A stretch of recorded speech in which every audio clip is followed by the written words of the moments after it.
Mark chapter 5 thoughts.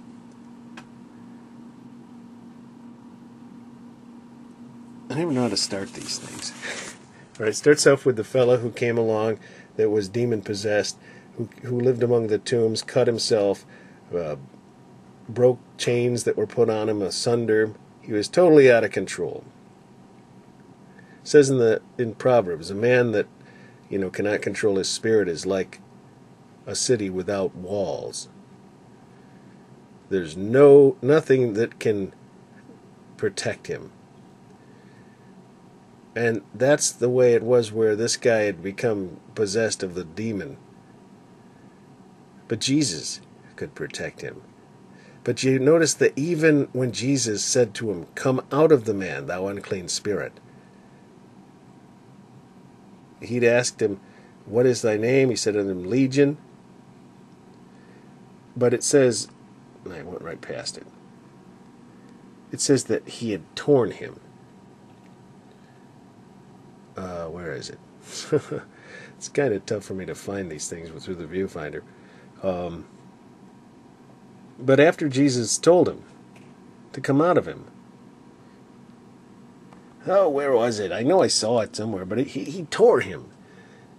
He left another mark. It was like, okay, yeah, he came out, but before he did, it was like one more punch. I can't find it. I'm sure I saw it, but okay. The point is, you can't mess with sin or Satan without being harmed. I think about those guys, even when we deal with folks that are Christian.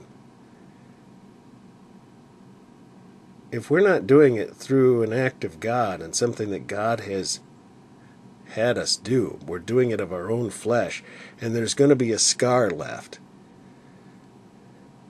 Because, well, it's not of God. Think about the guys in the Acts that thought, "Oh, hey, look, we like this idea, casting out demons. We want to do it too." So they tried, and they got beat up.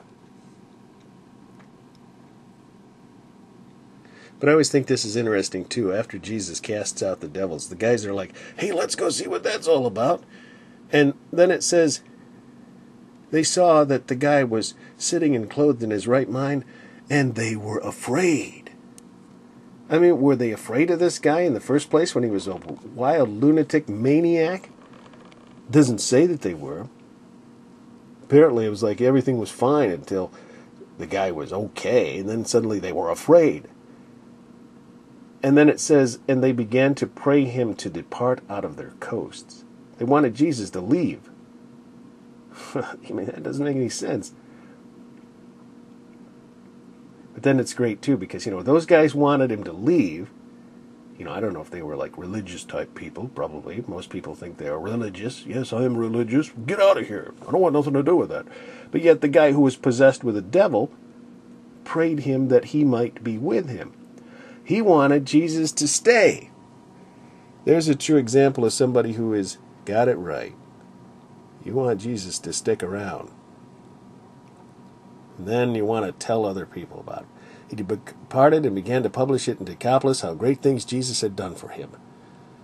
By their fruits ye shall know them. You want Jesus to abide with you.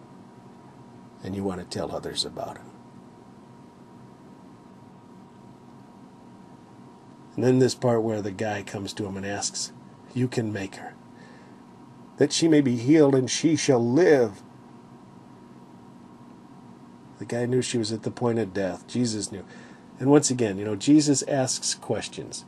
All right, like down here. Jesus came to the press, and the woman came and touched his garment. And Jesus said, "Who touched my clothes?" He knew. But he wanted the disciples to show their lack of faith.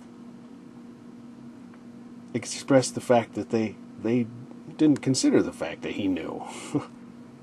They're questioning his authority and his knowledge by saying, you're seeing the group, the throng, seeing the multitude thronging you, and you're saying, "Who touched me?" And he looked around, and Jesus knew. The woman was trembling. You know one of the reasons why? As you read the Old Testament, you realize the fact that these people were unclean. They're not supposed to be, cavorting with folks. They're not supposed to be touching other people. They're supposed to be... But she knew who Jesus was. And she broke that Old Testament law, and she went and touched him anyway. But that's why she was afraid. But Jesus didn't condemn her through the law. Thy faith hath made thee whole, go in peace.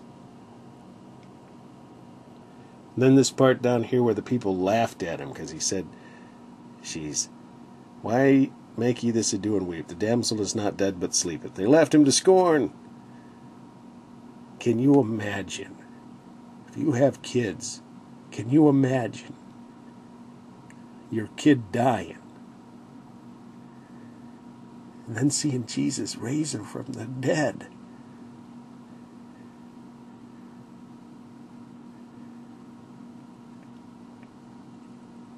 Can you imagine?